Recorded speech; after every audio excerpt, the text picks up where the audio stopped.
Hello, so today I'm gonna show you how to delete search suggestions from your Instagram when you're typing. So let's start it by opening our Instagram app.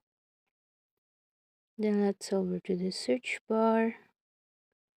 Then let's type out here. So as you can see here, we can see the recent searches. So let's over and click see all. Then just click clear all of it. Then agree.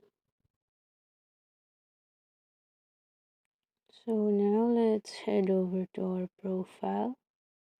Then click here for settings and under settings and head over to privacy. So our account is public. Let's head over here, accounts that we follow.